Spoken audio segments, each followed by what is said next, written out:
बिस्मिल्लाहिर्रहमानिर्रहीम। अस्सलाम वालेकुम। मैं हूं आपका होस्ट चौधरी इरफान ज़हीर और आपको स्पोर्ट्स क्लब में वेलकम कहता हूं। नाज़रीन, लास्ट वीक ट्विटर की जानिब से एक पोल हुआ जिसपे तमाम ऐसे कैप्टन जिन्होंने as a captain prominent performance दी उनका पोल होता है। उसमें नुमाया जो नाम थे, वो जो कंपटीशन होता है उसमें हमारे कैप्टन इमरान खान और विराट कोहली के दरमियान बड़ा कांटेदार मुकाबला होता है।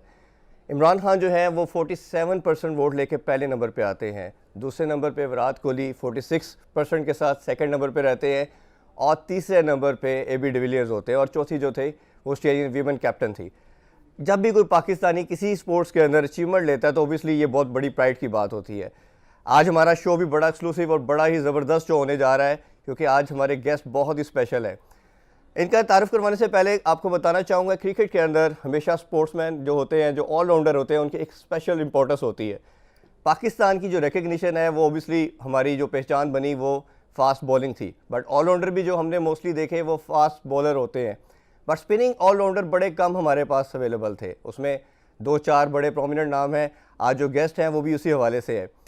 इनकी जो बेहतर सबसे नुमाया चीज़ जो थी, जो मुझे सबसे ज़्यादा बहुत पसंद है, वो ये है कि ये अपने बैटिंग के साथ भी जो पाकिस्तान को मैच जितवाते हैं, ये इनकी सबसे बड़ी रिकग्निशन है जो कि रिसेंट पास के अंदर बहुत कम देखने को मिलती है।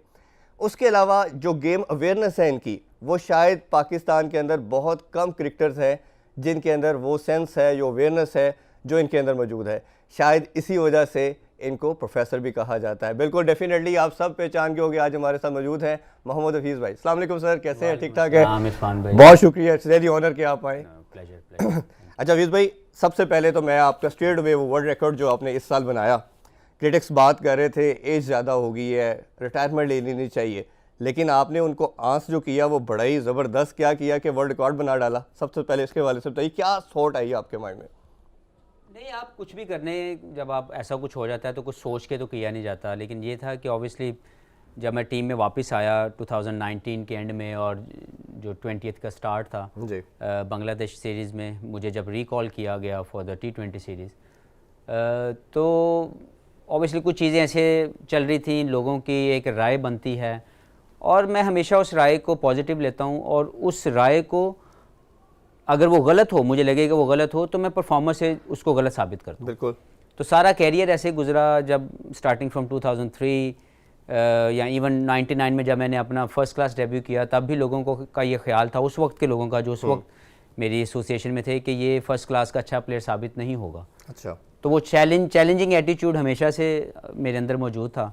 उसी को लेके आज भी एक चैलेंजिंग एटीट्यूड के साथ ही मैंने 2020 खेला पूरा साल और कोशिश की हर दिन अपनी स्किल्स की इन्हेंसमेंट के लिए, क्योंकि मेरे साथ, क्योंकि मैंने ख़ुद ये नोट किया ओवर द ईयर्स और specially in the last couple of years कि वाइट बॉल क्रिकेट में पार हिटिंग और आपकी जो रेंज हिटिंग है वो बढ़ चुकी हुई है। ये क्वेश्चन तो मैंने पूछना था कि ऐसी क्या इनोवेशन आई कि आप एक अच्छे टाइमर, तो शुरू से ज़बरदस्त टाइमर के तौर पे तो आप जाने जाते हैं, बट जो पावर हिटिंग का एक फिनोमेना हमने देखा 1.5-2 साल के अंदर जो यंगस्टर से एसोसिएट होता है, आप तो सबको पीछे छोड़ गए और जो परफॉर्मेंस के साथ आपकी एवरेज रही इस साल के अंदर 82 की माशाल्लाह एवरेज, तो ये एक कैसे थॉट आई आपकी? इरफान भाई, ओवर द इयर्स मैंने अपनी लाइफ के अंदर इन्हेंसमेंट की है स्किल्स की, क्योंकि मैं 2003 में जब मैंने पाकिस्तान के लिए पहला मैच खेला, उस वक्त की रिक्वायरमेंट ओपनर की डिफरेंट थी। ठीक। फिर 2010 के अंदर डिफरेंट आई, 2015 में डिफरेंट थी। तो मैं ओवर द इयर्स अपने आप को अपडेट करता रहा, अपग्रेड करता रहा, जो भी मॉडर्न क्रिकेट की रिक्वायरमेंट थी उसके मुताबिक। बिल्कुल। इसीलिए शायद मैं आज भी 2020 2021 के अंदर आके भी मैं compete कर रहा हूँ जो इस वक्त की प्रोडक्ट है। बिल्कुल ठीक है। लेकिन ऑब्वियसली मैं समझता हूँ कि हर शख्स को अपने स्किल इन्हेंस करने के लिए सोचना चाहिए, क्योंकि अगर आप एक जगह पे आके रुक जाते हैं तो आपकी डेवलपमेंट नहीं होती। बिल्कुल। तो यही सोच लेके मैंने ओवर द ईयर्स देखा कि क्यों हम लोग 260, 270, 280 की टीम है वनडे में, क्यों दूसरी टीम में 325, 340, 350, इवन 400 तक वो करते हैं on a consistent level. Like उनकी जो कंसिस्टेंसी है to reach this mark is very different than us. हम किसी एक मैच में 300 करते हैं। तो जो मुझे वजह समझ आई वो सिर्फ यही थी कि हम लोगों के, हमारे जो बैट्समैन है उसमें पार हिटिंग एक मिसिंग पार्ट है। ठीक बात। तो मैंने डेवलप किया 2019 के वर्ल्ड कप के बाद, मैंने अपनी गेम के अंदर डेवलपमेंट ये लेके आया। और ये कहाँ से आई? जब मैं CPL खेलने वहाँ गया तो हम अक्सर बात करते हैं कि वेस्ट इंडियंस प्लेयर्स जो हैं उनकी पावर हिटिंग बहुत ज़्यादा है। वो नेचुरल नहीं है। They develop that skills. और उनकी ठीक है पावर तो होती है उनके अंदर, लेकिन पावर हिटिंग जो आप वो अगर आप देखें तो मैंने देखा वहाँ पे क्रिस गेल को, एवन लुइस को और कुछ और उनके प्लेयर्स मैंने देखे, हो गए, ये तमाम लोग ये सिक्स मारने की या पावर हिटिंग करने की प्रैक्टिस करते हैं। हम लोग उसी बॉल को जो सिंगल लेते हैं वो उसी बॉल को सिक्स मारने की प्रैक्टिस करते हैं। तो the more you practice better you become. इसी तरह मैंने उनको देखा कि वो लोग अपने नेचुरल जो भी उनके स्किल्स एंड टेक्निक उस पर तो काम करते हैं, लेकिन वो रेंज हिटिंग और पावर हिटिंग के ऊपर 100 150 200 बॉल खेलते हैं। बिल्कुल। तो ऑब्वियसली जब आप इतनी ज़्यादा प्रैक्टिस के अंदर अपने बॉल्स आप खेलेंगे तो ऑब्वियसली जब मैच के अंदर वो सिचुएशन आएगी तो you will handle it better. तो मैंने जब वापस आया वहाँ से CPL से, तो मैंने अपनी टेक्निक की जो भी मुझे मेरी थी वो जितनी भी है, लोग उसको पसंद तो नहीं करते लेकिन उतनी है जिसके ऊपर मैंने इंटरनेशनल के लिए मैंने 17-18 साल से खेल रहा हूँ। लेकिन मुझे लगा कि मेरी गेम में जो इन्हेंसमेंट आनी है, जो मॉडर्न क्रिकेट के मुताबिक मैंने अपने आप को डेवलप करना है, वो पावर हिटिंग है। बिल्कुल। तो मैंने फिर अपने पिछले तकरीबन 1.5 से 2 सालों में अपनी गेम के अंदर पावर हिटिंग को ले आया। उसकी प्रैक्टिस है जो मैं हर दिन करता हूँ। Yes I do practice on my techniques, लेकिन with the same time white ball cricket में पावर हिटिंग ने मुझे इस साल में बहुत ज़्यादा फ़ायदा दिया। And also I am trying to convey to the all my team mates, जो मैं कोशिश करता हूँ, जो भी मेरे साथी हैं, मैं सबको ये बताने की, या जब भी डिस्कशन होती है आपस में बैठ के हम लोग ऑफ टाइम में जब भी बैठते हैं, तो I try to make them realise कि this is the way to move forward in white ball cricket. अगर हम ये नहीं डेवलप करेंगे स्किल्स तो हम 260-250 के ही रहेंगे एज ए बैटिंग यूनिट। और दुनिया इस वक्त 350 की क्यों बन गई है कि उनके 6-7 बैट्समैन जितने भी खेलने वाले हैं they have a power hitting with them. हमारा कोई एक आध प्लेयर होता है और बाकी हम सब लोग एक ग्राफ्टी जोन के अंदर रहते हैं। इस पे बड़ी लंबी मैं आपसे डिस्कशन करना चाहूँगा। मुझे सबसे पहले मैं आपके कुछ पास पे जाना चाह रहा हूँ। आप सरगोदा से बिलोंग करते हैं और 99 में प्रॉब्ली आपने फर्स्ट क्लास जो शुरू किया, जी मैंने स्टार्ट किया, और एज उस टाइम अप्रोक्सीमेटली आपकी 19 ईयर बनती है। नॉर्मली टेंडेंसी क्या देखी जाती है कि जो यंगस्टर क्रिकेट की तरफ आता है या किसी भी स्पोर्ट्स की तरफ आता है वो 10, 12, 13 साल में स्टार्ट कर देता है। तो आपको क्या रीज़न थी इतना लेट स्टार्ट करने की, और क्या ऐसी वाइब आई उस टाइम के अंदर, क्यों फैमिली प्रेशर था या क्या रीज़न थी? क्योंकि आपने खुद ही एक दफ़ा शायद बताया कि मिडिल क्लास फैमिली से बिलोंग करते थे, कि वो आपको एजुकेशन की तरफ टेंडेंसी थी फैमिली की और आपकी भी थी। तो क्या अप्रोच एकदम से बनी कि 19 साल की एज के अंदर हफीज़ ने सोचा कि मैंने पाकिस्तान को सर्व करना है? क्योंकि मेरा इसी से रेलेवेंट सेकंड क्वेश्चन ये है कि मैंने जितने भी लड़के देखे हैं, क्योंकि हमारा अपना भी आई बिलोंग टू जेलम, तो उधर भी अक्सर जाना होता है, या किसी भी मैं लड़के से ऐसे मिलता हूँ तो उनकी अप्रोच बड़ी लिमिटेड होती है। वो क्या करते हैं कि एक सर्टन, अच्छा अपने एरिया से खेल रही है, रीजन से खेल रही है, डिस्ट्रिक्ट की हद तक अप्रोच रखते हैं, वो कभी लार्जर देन लाइफ वाली अप्रोच की तरफ नहीं जाते। तो आप में वो अप्रोच मुझे नज़र आई, और अभी भी जो सबसे बड़ी आपकी यूनिक चीज़ है, जो आपकी मैं करैक्टरिस्टिक्स क्या कह सकते, ट्रेडमार्क आपको बोलना चाहूँगा, एक तो आप बिल्कुल अपने आप को कभी लेट डाउन नहीं करते, नीचे नहीं गिरने देते। दूसरा, आप थोड़ा सा ज़्यादा सोचते हैं, मतलब ऊपर की तरफ रखते हैं अपने आप को। तो उस छोटी एज में कैसे आपने सोचा? आई थिंक इनिशियली जो आपका पहला है सवाल वो ये कि obviously belong to a middle class family, मुझे वो चाहते थे और मैं अच्छा भी था क्लास के अंदर। मैं इंजीनियरिंग की तरफ जा रहा था, सडनली आर्मी कॉलेज से पढ़ते पढ़ते क्योंकि क्रिकेट का शौक बचपन से था, but I never wanted to become international cricketer, और मैंने कभी क्लब क्रिकेट खेली नहीं थी। 19 ईयर्स तक मैंने क्लब क्रिकेट नहीं खेली थी, लेकिन मैं खेलता था टेप बॉल क्रिकेट, शौकिया, और वो भी लिमिटेड वाली, क्योंकि घर से इजाज़त नहीं मिलती थी ज़्यादा देर तक बाहर रहने की। तो मेरा स्टार्ट वहाँ से हुआ जब मैंने FSC करने के बाद I wanted to go towards engineering. मेरे दिमाग को एक वो शायद एक अल्लाह की तरफ से एक positive vibe I that I should try my self in the trials, जो कि अंडर 19 के ट्रायल्स थे, क्योंकि मेरा कोई बैकग्राउंड नहीं था। जब मैं वहाँ गया तो वहाँ के लोगों ने मुझे एक्सेप्ट इसलिए नहीं किया because they thought that I don't belong to them, क्योंकि मैंने कोई क्लब क्रिकेट तो खेली नहीं थी। Yes there was a talent, मैंने ट्रायल दिए, ट्रायल में सिलेक्ट हो गया। अच्छा, सिलेक्ट होने के बाद जो सिलेक्टर्स थे उनको क्रिटिसाइज़ किया गया कि जी आपने एक बंदा फ्रॉम नो वेयर सिलेक्ट कर लिया है, ये तो कभी क्लब क्रिकेट इसने खेली नहीं है।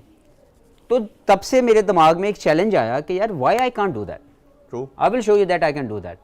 तो वो जब मेरा जो स्टार्ट हुआ सरगोदा से, वो भी एक चैलेंजिंग माइंडसेट के साथ हुआ।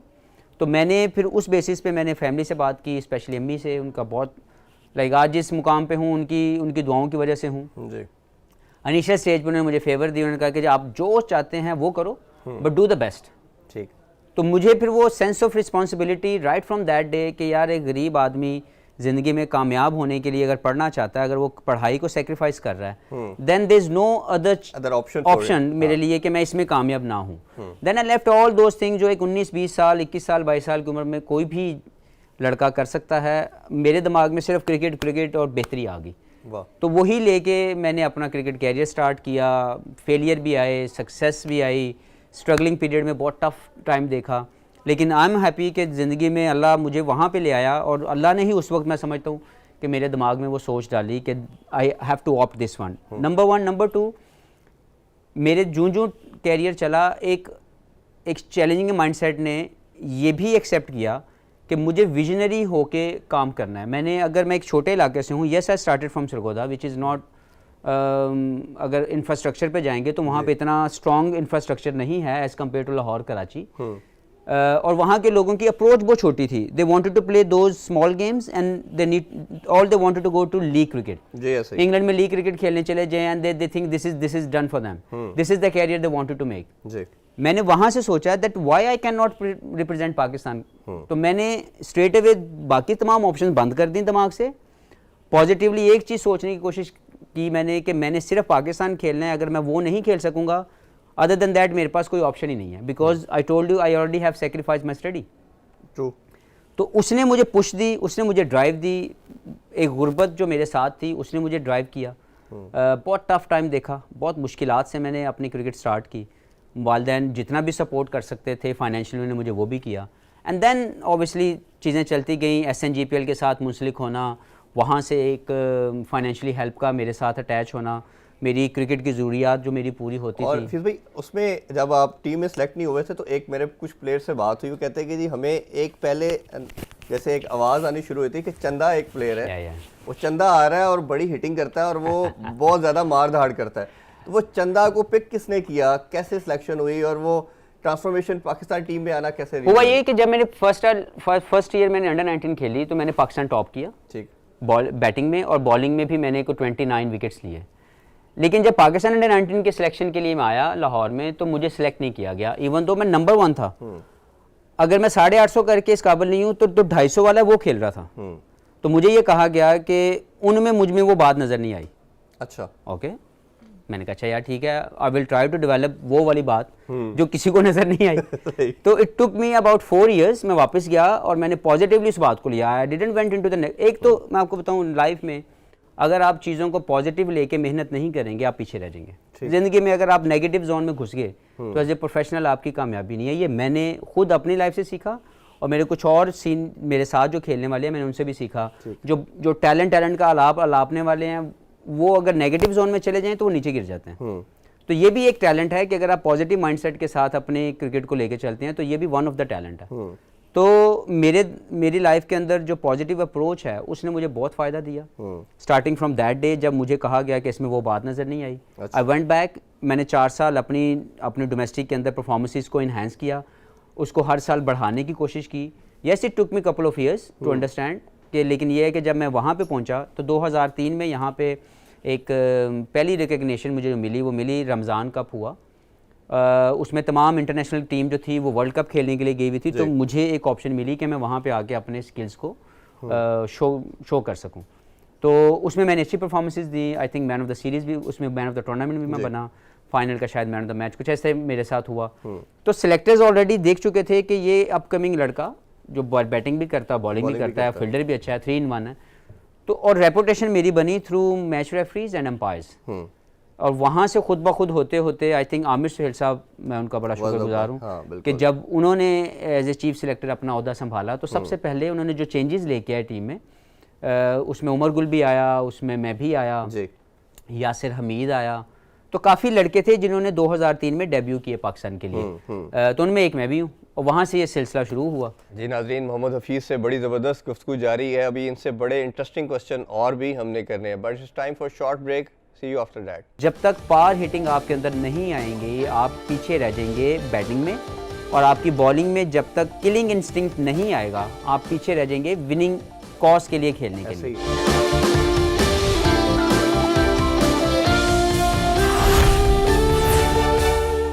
Welcome back after the break. Mohammad Hafeez से कुछ मजीद क्वेश्चन करते हैं। आपने जब इवन डेब्यू किया बहुत बड़े बड़े नाम थे, वसीम अकरम, शुएब अख्तर, वक़ार यूनुस, सईद अनवर, इंज़माम, बड़ी लंबी लिस्ट है। फिर आप हमारे पास एक टेन्योर आता है 2010, 11, 12 से इवन 15 तक भी हम बात कर सकते हैं कि मिसबा थे, शाहिद अफरीदी थे, उमर गुल थे। अब करंट 4-5 ईयर में हमारे पास कोई ऐसी कमोडिटी नहीं आ रही। अगर हम इस करंट टीम के अंदर बात करें, जैसे बाबर अच्छा परफॉर्म कर रहा है, शहीन शाह अफरीदी बॉलिंग के अंदर है, बट वो इनके अंदर भी वो मैच विनिंग चीज़ नज़र नहीं आती जो आपके एरा के अंदर थी या उस टाइम के अंदर था कि मैच विनर बहुत थे, एक ऐसी प्रोडक्ट बन जाते थे ये लड़के कि उसमें से 4 में से किसी एक ने खड़ा होना और मैच सिंगल हैंडली जिता देना है। अब करंट टीम के अंदर अगर हम इसमें कोई कहने का सेकंड थॉट नहीं है, डाउट नहीं है कि सिर्फ एक ही आप मैच विनर है। 2015 से लेके 20 तक के मैंने स्टैट्स निकाले, पूरी इस पर वर्किंग की, पर्टिकुलरली ओडीआई के अंदर। वो एक तो मैंने ये भी पूछना कि आप ओडीआई क्यों नहीं खेल रहे, तो उसमें मैंने देखा कि 70% पाकिस्तान तब जीता जब आपने स्कोर किया, लेकिन रिकग्निशन मुझे किसी प्लेटफॉर्म के अंदर ये नज़र नहीं आई, इसीलिए मैंने इस पर वर्किंग की। और T20 के अंदर तो अब प्रूव हो चुका है कि सबसे जिस तरह आपने माशाल्लाह परफॉर्म किया है। तो एक तो अपनी अप्रोच का बताइए कि आपकी मैच विनिंग अप्रोच क्या उनको देख के है या खुद से आपने किया कि मैंने सिर्फ स्कोर नहीं करना, पाकिस्तान को जिताना है। सेकेंडली, अब क्यों नहीं हमारे पास ये प्रोडक्ट बन रहे लड़के? देखिए, काफ़ी लंबे सवाल हैं, काफ़ी मुश्किल है इसके जवाब देना, लेकिन मैं अपनी आपको डेवलपमेंट बताता हूँ कि जब मैं क्लब क्रिकेट खेलता था सरगोदा में और स्पेशली लाहौर के अंदर आके, लाहौर में मेरा जो क्रिकेटिंग क्लब है वो अपोलो क्रिकेट क्लब है। वहाँ पे मलिक सरवर साहब हमारे जो अपोलो क्लब के हेड हैं, उनका उन्होंने एक ऑप्शन दी हुई थी कि जो भी man of the match, like एक जो रिवॉर्ड वो देते थे ना, वो ये था कि आप क्लब लेवल का जब मैच जितवाते थे ना तो आपको 10 रुपये देते थे। अच्छा। तो मेरी डेवलपमेंट ये हुई, it's not about that 10 rupees, it's about getting that award. तो मैं क्लब लेवल के ऊपर मोस्ट ऑफ द टाइम जब मैं परफॉर्म करता था तो हम मैच जीते थे। ठीक। तो वो डेवलपमेंट ऐसी होगी कि ऐसा हो ही नहीं सकता कि मैं परफॉर्म करूं टीम हारे, और मेरा इंटेंट कभी भी वो हो ही नहीं सका right from the club level कि मैं परफॉर्म करूं टीम हार जाए। It can not happen, like मैंने नहीं देखा अनटिल अनलेस कि हम कुछ ऐसा कर दें जिसकी वजह से हम लोग ना जीत सकें। लेकिन मोस्ट ऑफ द टाइम जो परसेंटेज है वो मेरी परफॉर्मेंस की विनिंग कॉज के लिए गई है। ठीक। तो starting from that club level attitude it developed into the international cricket. ठीक हो गया। और मेरी ये अंडरस्टैंडिंग 2003 में जब मैं ड्रेसिंग रूम में पाकिस्तान के गया तो मेरी ये डेवलपमेंट हुई जब मैंने अपने सामने इंजमामुल हक को देखा कि उन्होंने 10,000 रन किए हुए, पाकिस्तान का बहुत बड़ा नाम, बहुत बड़ी कामयाबियाँ पाकिस्तान के लिए हासिल की। मैंने मोहम्मद यूसुफ को देखा, हर दूसरे मैच में वो 100 करते थे, 150 करते थे, 200 करते थे और man of the match receive करते थे। मैंने शुएब अख्तर को देखा, 5 आउट किए, मैन ऑफ द मैच बन गए। शाहिद अफरीदी को देखा, ऑलराउंडर बन के, या अब्दुल रज़ाक को देखा। So I straight away receive that message in the dressing room कि मोहम्मद हफीज़ साहब, अगर आपने यहाँ पे रहना है, you need to be a match winner, you need to get these awards, otherwise you will be out of the team. So मेरी development वो हुई right from the club level and then into the dressing room and till now. If I wanted to play, like yes I play for the pride, but at the same time मेरा ये होता है कि अगर मैं पाकिस्तान के लिए match खेल रहा हूँ, मेरी मैच विनिंग कंट्रीब्यूशन क्या है। If I am not producing that then I am not justifying my self.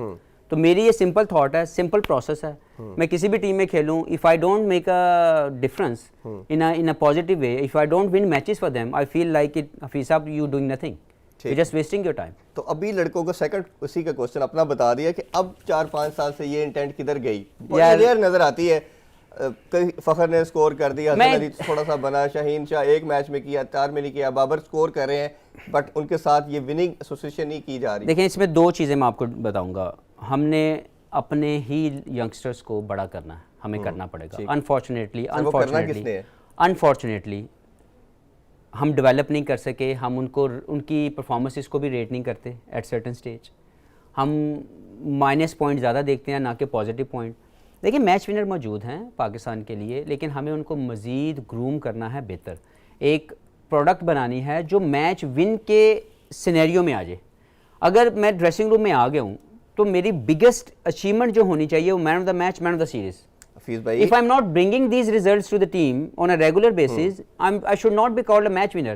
और मैंने यहाँ पे ऐसे प्लेयरों की डेवलपमेंट देखी है, 4-4, 5-5, 6-6 साल हो गए, एक मैन ऑफ द मैच नहीं है। मैं इसी तरफ आने लगा था, और वो कहते हैं जी हम मैच विनर हैं। To me this is not right. Yes, जो क्राइटेरिया है उसको बदलने की ज़रूरत है, जो माइंडसेट और जो थिंकिंग प्रोसेस है उसको बदलने की ज़रूरत है। If you are not a match winner, you are not winning the game for Pakistan on a regular basis. भाई यही पूछ रहा हूँ कि 32-33 आपके मैच विनर, आप मैन ऑफ द मैच हैं, अभी मुझे आप 5 साल में कोई एक प्लेयर भी आप बता दें, आप कह रहे हैं कि टैलेंट है, मैच जितवा सकते हैं, तो 10 भी नहीं होंगे किसी एक के भी नहीं है। तो नहीं, वो क्या ठीक इतना कह रहे हैं, बड़ा gap है? मैं समझ रहा हूँ, but this is way we need to work on that कि हमारा वो टैलेंट जो खेल रहा है उसकी मैच फिनिशिंग प्रोडक्ट बनाने के लिए माइंडसेट को चेंज करना पड़ेगा। ठीक है। जैसे मैं आपको बता रहा हूँ कि मैं रिसेंटली ड्रेसिंग रूम में जब मैं वापस आया 2020 में, तो मैंने बैठे हुए थे सब हम लोग ड्रेसिंग रूम में, तो वहाँ बात हुई और बात ये हो रही थी कि तेरा योयो कितना है, तेरा बेंच प्रेस कितना है, तेरा 2 किलोमीटर रन कितना है। Like we were into this zone rather than कि भाई आपके मैन ऑफ द मैच कितने हैं,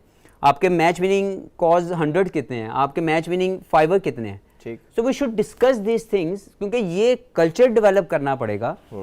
अगर हमने मैच विनिंग परफॉर्मेंस ना दी तो मेरे 100 का फ़ायदा क्या। मैं हमेशा अपने आप को तब खुश होता हूँ, तब सेटिस्फाई होता हूँ अगर मेरे की भी परफॉर्मेंस के साथ मैच जीता जाए। ठीक है। अच्छा, उसमें ये देखें ना कि ये रिस्पॉन्सिबिलिटी अगर प्लेयर आप जैसा या जो प्रीवियस आपके साथी थे, जो हमने एरा की बात की, उनके अंदर ये सेंस भी थी, उन्होंने एफर्ट की, उन्होंने, अब अगर ये नहीं लड़के कर पा रहे तो ये क्या रिस्पॉन्सिबिलिटी कोच की नहीं आती? कोच का रोल फिर क्या रह गया इस लेवल पे, और कोचिंग क्या है? नहीं, ऑब्वियसली आपको ये डेवलप करना पड़ेगा कल्चर। ऐसा नहीं कि ये रिस्पॉन्सिबिलिटी सिर्फ एक बंदे पे डाली जाए, ये मेरी भी रिस्पॉन्सिबिलिटी, मैं अपने आप को कहाँ लेके जाना चाहता हूँ। ठीक बात। इरफान, ऐसा नहीं है कि एक पे देखें, अनफॉर्चुनेट ये है जिसके ऊपर मैं हमेशा कहता हूँ, और मुझे अल्लाह ने ये सिखाया और मैं शुक्रगुजार हूँ अल्लाह का कि अल्लाह ने बहुत सी चीज़ों में ये भी मेरे अंदर एक क्वालिटी डाली कि मैं अपनी गलती एक्सेप्ट करता हूँ।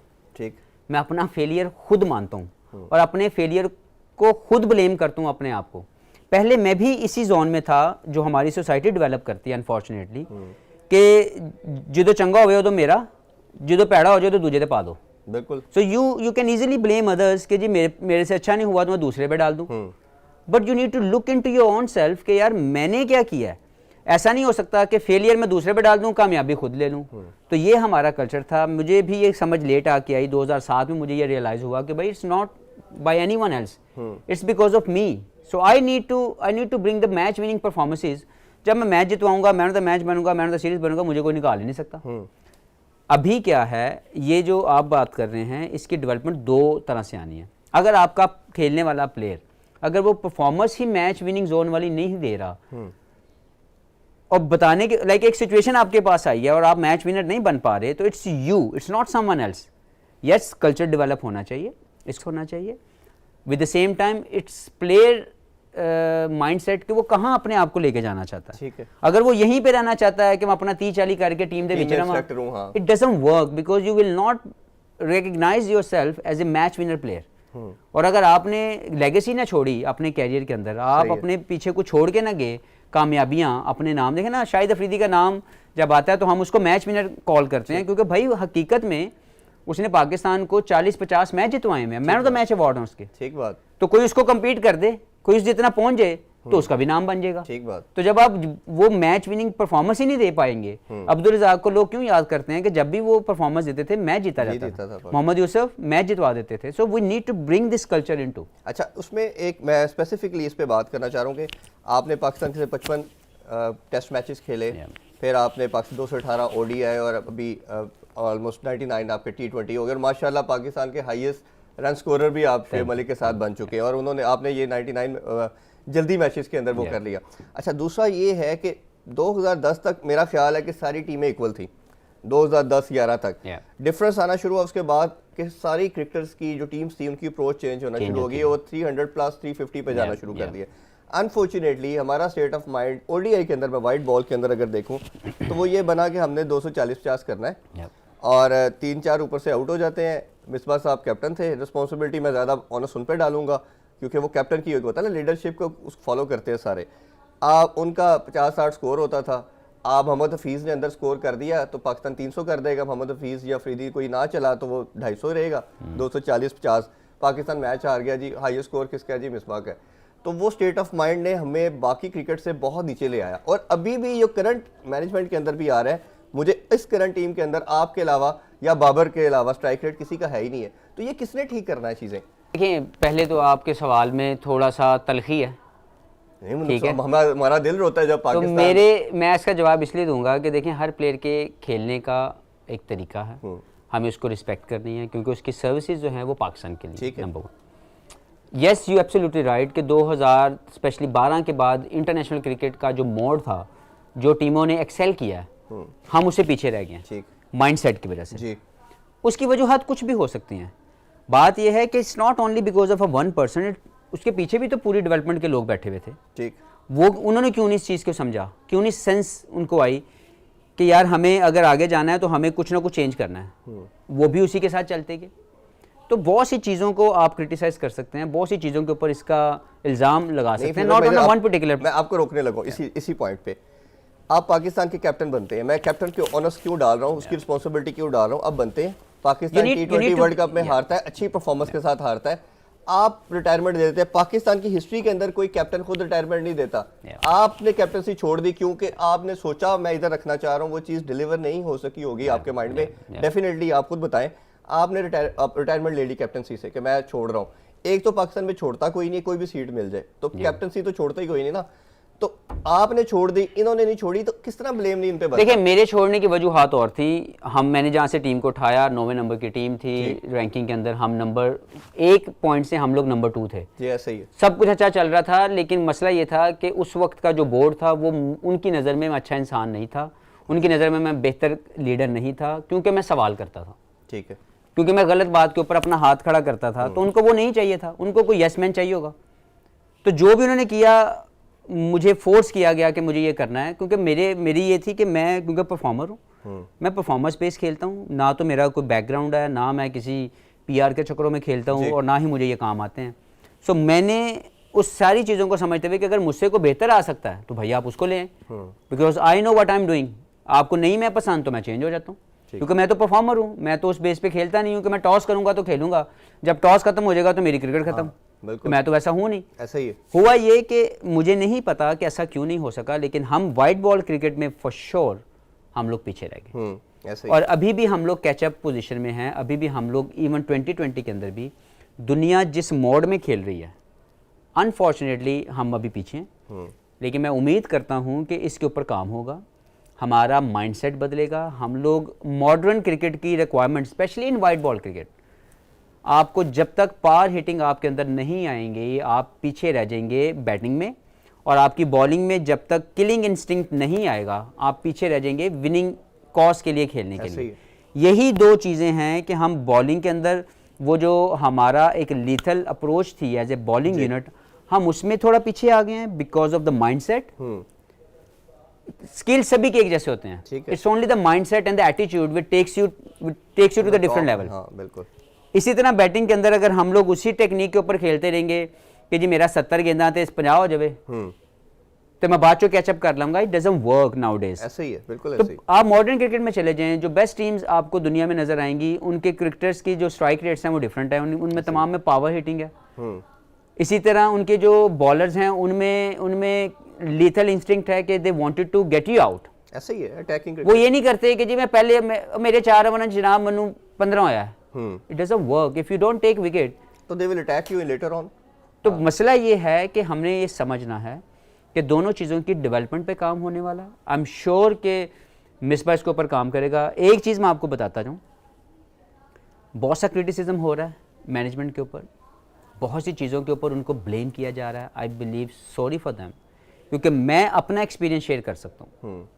मैंने 17 से 18 साल हो गए पाकिस्तान क्रिकेट खेलते हुए, मैंने बहुत सी मैनेजमेंट्स देखी जिनके अंडर मैंने खेला। इस मैनेजमेंट की जो सबसे पॉजिटिव चीज़ उन्होंने मुझे और बाकी तमाम ड्रेसिंग रूम को दी, वो एक तो सेल्फ रिस्पेक्ट है कि कभी किसी को बुरा भला नहीं बोला गया, कभी किसी को गलत हरकत गलत वे में उसके साथ इंटरेक्ट नहीं किया गया, नंबर 1। नंबर 2, एम्पावरमेंट मिली। अगर आपने अपनी प्रिपरेशन के अंदर 200 बॉल खेलने हैं, they are ready to give you 200 balls. अगर आपने 20 खेलने हैं, they will give you the same. अगर आप एज ए बॉलर मैं करना चाहता हूँ जी मैंने 20 ओवर करने हैं, आप 20 ओवर कर लें। आप 4 करना चाहते हैं, आप 4 कर लें। तो टोटल एम्पावरमेंट दी और पूरा पुश किया, हमें पूरा कॉन्फिडेंस दिया। अब उसके बाद अगर मैं परफॉर्म ना करूँ और मैं ब्लेम करूं दूसरों को, this is absolutely nonsense. I just wanted to clear it that. जी नाज़रीन, अभी प्रोग्राम में एक शॉर्ट ब्रेक का टाइम हुआ है, स्टे विद अस। टैलेंट का एक ऐसा गाना है जो आप जिससे मर्जी सुन ले वो यही सुनाएगा। और पाकिस्तान से टैलेंट बड़ा है, और भाई talent doesn't perform at international stage. मेरी ज़िंदगी में एक कमी है कि इतना कैरियर खेलने के बाद मैं किसी वर्ल्ड कप विनिंग स्क्वाड का हिस्सा नहीं बन सका।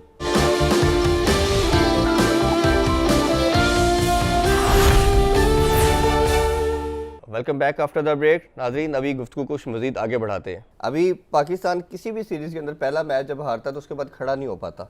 अभी जैसे इंडिया का कमबैक हम देखते हैं, वो सीरीज़ जीत चुके हैं। देखिए आप अभी मैं आपको बताऊं, आप जरूर बात करेंगे जी इंडिया यहाँ पहुँच गया, बट आप उनकी डेवलपमेंट देखें। हमारा यहाँ पे बंदा पाकिस्तान की टीम में आकर सीख रहा है, वो निचले जो बंदे जहाँ पे डेवलपमेंट होनी है वो क्या कर रहे हैं? They need to upgrade themselves, they need to understand कि हमने first class level, club level और जो ग्रेड 2 ग्रेड 1 जो भी हमारी खेल रही है, वहाँ की प्रोडक्ट जब ऊपर जाएगी। आप प्रोडक्ट गलत बना रहे हैं। इट्स नॉट द टैलेंट जो इंटरनेशनल लेवल पे compete करेगा, इट्स प्रोडक्ट। हमें प्रोडक्ट बनानी है। हम अभी भी अनफॉर्चुनेटली टैलेंट टैलेंट टैलेंट का एक ऐसा गाना है जो आप जिससे मर्जी सुन ले वो यही सुनाएगा। तो पाकिस्तान से टैलेंट बड़ा है और भाई talent doesn't perform at international stage, it's a product. जब आपकी प्रोडक्ट बनती है, प्रोडक्ट सिर्फ क्रिकेट और लाइक बॉलिंग और बैटिंग के टैलेंट के ऊपर बेस नहीं करती। जो प्रोडक्ट है उसके अंदर रिजिलियंट होना, उसके अंदर गेम अवेयरनेस होना, उसके अंदर मैच विनिंग एटीट्यूड होना, उसके अंदर वो तमाम चीज़ें आती हैं जो हम मिसिंग पार्ट है हमारा। तो हमें बेसिकली मैं यही चाहूँगा कि पाकिस्तान की आने वाली जो टैलेंटेड प्लेयर्स हैं वो प्रोडक्ट की शक्ल में जब तक नहीं बनते उनको वो स्टेज ना मिले, लेकिन जब वो प्रोडक्ट बन जाएं then they should get the stage. इसीलिए हम लोग वो जो गैप की बात करते हैं ना कि इंटरनेशनल और डोमेस्टिक में गैप है, वो इसीलिए है कि हम ये वाला जो हमारा प्रोडक्ट मेकिंग प्रोसेस है वो डेवलप नहीं कर सके, उसके स्टैंडर्ड्स नहीं है जी। उसी पे नेक्स्ट क्वेश्चन ये है कि हमारी डिपार्टमेंटल क्रिकेट बंद होगी, हमारा क्लब क्रिकेट बंद होगी, हमारा स्कूल क्रिकेट बंद होगी, कॉलेज क्रिकेट बंद होगी, रीजनल क्रिकेट बंद होगी।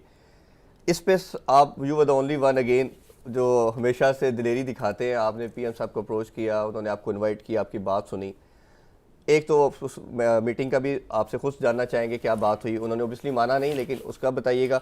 दूसरा ये है कि उसके बाद अभी 192 लड़के पीसीबी के एम्बिट के अंदर आ चुके हैं, बाकी 500-600 लड़का जॉबलेस हो चुका है, कोई उबर चला रहा है, कोई दूसरे काम कर रहा है, कोई उसका बताइए प्रेशर कितना है। तीसरा इससे रेलिवेंट ये है जो आजकल मीडिया में भी उसके बाद बड़ी एक खबर आई कि उसी मीटिंग के बाद अजहर अली को हटा दिया गया, फिर मिसबाह भी शायद इसी तरह उनसे आज़ास्ता ओहदे लिए जा रहे हैं, और ये भी आपके हवाले से भी कुछ क्रिटिक्स बात करते हैं कि अब अगली बारी मोहम्मद हफीज़ की है। तो इन तीनों चीज़ों को आप किस तरह देखते हैं? सबसे पहले मीटिंग का बताइए जो आपने अप्रोच किया खान साहब को। देखिए पहले तो जो एक अभी आपने एक लफ्ज़ इस्तेमाल किया, वर्ड इस्तेमाल किया, जॉबलेस होना, to me this is not right. It's basically the lack of opportunities, it's not the job. मैं एक क्रिकेटर हूँ, अगर मुझे अपॉर्चुनिटी नहीं मिल रही किसी भी स्टेज के ऊपर, मैं जिस स्टेज का भी प्लेयर हूँ, मैं क्लब लेवल का हूँ, नंबर 1 हूँ, 2, 3 हूँ, 10 तक पहुँचने के लिए जितने भी स्टेजेस हैं, अगर मैं 5 पे खड़ा हूँ तो मेरे पास 5 से 6 जाने का मेरे पास कोई प्लेटफॉर्म नहीं है, मेरे पास कोई स्टेज नहीं है।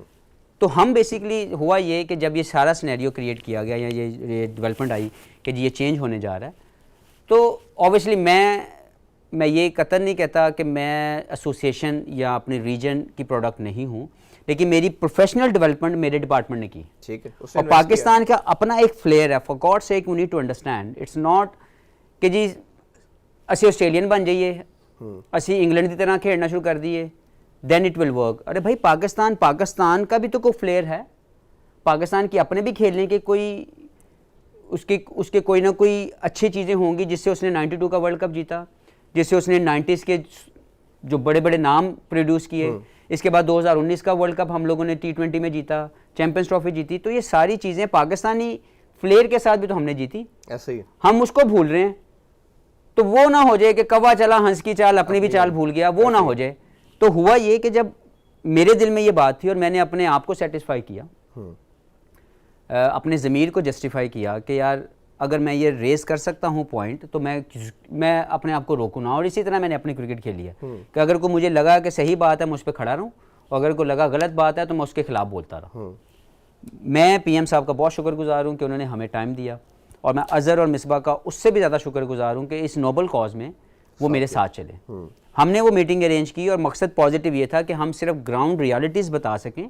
और इमरान खान साहब हमारे बड़े हैं, हमारे लीडर हैं, हमारे पाकिस्तान के क्रिकेट में उनसे बेहतर नॉलेज या उनसे बेहतर समझ किसी की नहीं है, इसमें कोई शक नहीं। ठीक बात। हम उनके पास गए कि हम उनको इस वक्त की ग्राउंड रियलिटीज़ बता सकें, क्योंकि 92 के वर्ल्ड कप के बाद मेरा नहीं ख्याल कि इमरान भाई पाकिस्तान के डोमेस्टिक क्रिकेट को फॉलो करते हैं, सही। ठीक है, यस उनके अपने एक्सपीरियंस जरूर हुए होंगे, लेकिन आज की ग्राउंड रियलिटी डिफरेंट थी। ठीक। तो हमने ये सोचा कि हम उन तक वो पहुंचा दें, बाकी फैसला उनका चलेगा, जो वो चाहेंगे होना तो वही है। और उन्होंने हमारी रिस्पेक्ट की, हमें टाइम दिया, हमारी सारी बात सुनी, और उस एजेंडा सिर्फ ये था, ये नहीं था कि जॉबलेस होना कोई इशू है। To me the lack of opportunities, the lack of financial help causing players to deprive from cricket, because cricket inspiration के साथ खेली जाएगी, हमने इंस्पायर करना है, हमने डिप्राइव नहीं करना। ठीक। और मुझे कोई इतराज नहीं था कि डिपार्टमेंट बंद कर रहे हैं, भाई कर दो, लेकिन उसको अल्टरनेट तो रेडी करो। दोनों को पैरेलल भी तो चलाया जा सकता है जब तक वी आर नॉट एब्सोल्युटली। मेरा हमारा पॉइंट ये था कि जब तक आपकी सोच के मुताबिक की अल्टरनेट रेडी नहीं होता, तब तक जो चीजें चल रही हैं उसको पॉजिटिवली रेज किया जाए, उनकी जिम्मेदारियां और बढ़ा दी जाए, उनको मजीद रिस्पॉन्सिबल किया जाए, और जब आपका अल्टरनेट रेडी हो जाए आप उसके बाद खत्म कर दें। हम दोनों चला भी रहे थे, हमारा पीएसएल में चल रहा है, T20 कप में तो वो हुआ ये कि अभी मेरा नहीं ख्याल कि 2 साल के अंदर पाकिस्तान की क्लब क्रिकेट या पाकिस्तान के कोई भी लेजिटिमेट क्रिकेट निचले लेवल पे हो रही है, ग्रास रूट लेवल से लेके ऊपर तक। 2 साल कोई स्टेज नहीं है। अब एक बंदा स्टेज 8 पे खड़ा हुआ है, उसने 10 पे फर्स्ट क्लास खेलनी है, वो 8 वाला भी 0 पे खड़ा हुआ है, 3 वाला भी 0 पे खड़ा हुआ है, and they do not have any stage way they go and perform and prove themselves कि मैं इस स्टेज के अपग्रेड हो चुका हूँ। 3 से 4, 4 से 5, 5 से 6। तो जब तक वो डेवलपमेंट नहीं होगी, 2 साल हो गए, 2 साल से कोई ऐसा टूर्नामेंट मुझे बता दें जो हुआ हो। ऐसे ही तो अनफॉर्चुनेटली ये जो 2 साल का गैप है, हम इसको किसी भी तरीके से सॉफ्ट कॉर्नर ले सकते हैं कि जी ये हो गया, वो हो गया, कोविड आ गया, बट अगर हम ये प्रोवाइड नहीं कर रहे तो ये 2 साल की ये जो क्रिकेट की से जो प्लेयरों का डिप्राइव हो जाना है या कोई स्टेज ना मिलना है, it will cost Pakistan cricket in future, I am sure. मुझे लगता है कि ज़रूर इसके ऊपर काम होना चाहिए। पीएम साहब ने उस वक्त ये बोला कि जी जो नया सिस्टम आ रहा है, उन्होंने हमें ये एश्योरिटी दी कि नया system will not cause the issues, will handle all the issues जो आप डिस्कस कर रहे हैं, कैटर करेगा मोस्टली प्लेयरों को, डेवलपमेंट होगी प्लेयर्स की, लेकिन अभी तक वो नज़र नहीं आ रहा। ठीक। अभी तक उसका कोई इंफ्रास्ट्रक्चर मेरे सामने तो नहीं आया। तो मैं उम्मीद करता हूँ कि जो कुछ भी है, 2 साल गुजर गए, जल्दी से जल्दी अगर ऑल्टरनेट रेडी है तो वो लेके आया जाए, क्योंकि अभी जो 192 प्लेयर्स खेल रहे हैं वो पिछले प्रोडक्ट की जो भी सिस्टम था उसकी प्रोडक्ट है। ठीक। लेकिन उसको रिप्लेस करने के लिए निचली प्रोडक्ट ऊपर आने का कोई स्टेज या कोई तरीका नहीं है। तो ये है ना कि जो आपको ये लड़के जो ऑलरेडी लॉट के अंदर अवेलेबल है ये सर्व कर जाएंगे, आगे लड़के खेलेंगे कोई नहीं। अच्छा, लास्ट में ये पूछना चाहूँगा कि आपकी परफॉर्मेंस, हमने स्टैट्स भी डिस्कस कर लिए, सारा कुछ कर दिया, एक तो ओडीआई क्रिकेट नहीं आप खेल रहे या खिलाया नहीं जा रहा आपकी। नहीं, मैं तो वाइट बॉल क्रिकेट के लिए अवेलेबल हूँ, मुझे नहीं खिलाया जा रहा। ठीक है। अच्छा, दूसरा इसके साथ मुझे T20 मिला, वनडे नहीं मिला। अच्छा, आप जैसे वर्ल्ड रिकॉर्ड होल्डर भी हैं अब अल्हम्दुलिल्लाह इस साल के, तो आपको सेंट्रल कॉन्ट्रैक्ट में भी नहीं रखा जाता। अब आप अपना फ्यूचर क्या देख रहे हैं? क्या 220 जो T20 वर्ल्ड कप आ रहा है उस तक सोच रहे हैं, या जब तक आप समझते हैं कि आप फिट हैं आप पाकिस्तान को सर्व करेंगे दोनों फॉर्मेट में? हुआ ये कि सेंट्रल कॉन्ट्रैक्ट ना देना पाकिस्तान क्रिकेट बोर्ड का अपना फैसला है। मैं तो ऑब्वियसली पाकिस्तान के लिए सेंट्रल कॉन्ट्रैक्ट के लिए आपको कंसिडर करना है, ये एक ऑनर है। पाकिस्तान के लिए खेलना एक प्राइड फील है, सबसे बड़ा ऑनर जी, सबसे बड़ा। मेरी ज़िंदगी में 2003 में भी वही फीलिंग थी जो 2021 में है कि जब मैं पाकिस्तान के लिए खेलता हूँ, I feel for the pride, I play for the pride, otherwise इसका कोई फ़ायदा नहीं है। ठीक।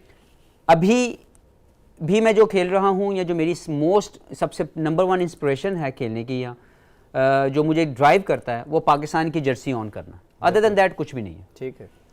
दूसरी तरफ जाता हूँ, मेरी ज़िंदगी में एक कमी है कि इतना कैरियर खेलने के बाद मैं किसी वर्ल्ड कप विनिंग स्क्वाड का हिस्सा नहीं बन सका। तो मैं चाहता हूँ, दुआ है अल्लाह से कि मैं किसी तरीके से कोई भी पिछले जितने भी 6, 7, 8 जितने भी मेरी अपीयरेंस हुई वर्ल्ड कप में, हम लोग सेमीफाइनल तक पहुँचे, हार गए, सेमीफाइनल तक पहुँचे, हार गए, नहीं खेल सके तो हम फाइनल खेल के जीत नहीं सके। यस, एक जीता पाकिस्तान ने 2009 में, उसमें मैं उस टीम का हिस्सा नहीं था। तो मैं ये चाहता हूँ कि मैं पाकिस्तान के लिए सर्विसेज ऑन रखूँ, और कोशिश ये है कि अगर इस साल में ये वर्ल्ड कप होता है तो मैं उसमें पाकिस्तान के लिए सर्विसेज दूँ, पाकिस्तान के लिए टूर्नामेंट जीतूँ। और वो जो एक छोटी सी कमी रह गई है अपने कैरियर में, जो मुझे रिग्रेट नहीं है, लेकिन मैं चाहता हूँ कि मैं अपने कैरियर में उस ख्वाहिश को, उस चीज़ को ऐड ऑन कर सकूँ। बस उसके लिए खेल रहा हूँ, और चाहता हूँ कि मैं तब तक अपने आप को हर दिन पुश करता हूँ, पॉजिटिव रहता हूँ, और जो भी कमी कोताहियाँ रह जाती हैं जो लोगों के कहने के मुताबिक, उनको भूल के पॉजिटिव इंटेंशन के साथ अपना वर्कआउट करता हूँ और सोचता हूँ कि जब भी वो मौका आएगा मैं उसमें अपना बेहतरीन किरदार अदा करूँ और पाकिस्तान को वो वर्ल्ड कप जितवा सकूँ। जी हफीज़ भाई, हमारी ये दुआ है कि अल्लाह ताला ये आपकी जो ख्वाहिश है इस मुल्क के लिए, इन लोगों के लिए, वो पूरी और आप पाकिस्तान को इसी तरह ही सर्व करें और ये एक वर्ल्ड कप वाला जो लास्ट एक विश पूरी हो। अगेन आपका बहुत बहुत शुक्रिया, आपने अपना प्रीशियस टाइम हमें दिया। इंशाल्लाह मुलाकात आपसे होती रहेगी। Thank you. नाज़रीन, मोहम्मद हफीज़ की गुफ्तगू सुनी, उम्मीद करता हूँ आपको आज का शो बहुत पसंद आया होगा। आपसे मुलाकात होगी नेक्स्ट वीक। टेक केयर, अल्लाह हाफिज़।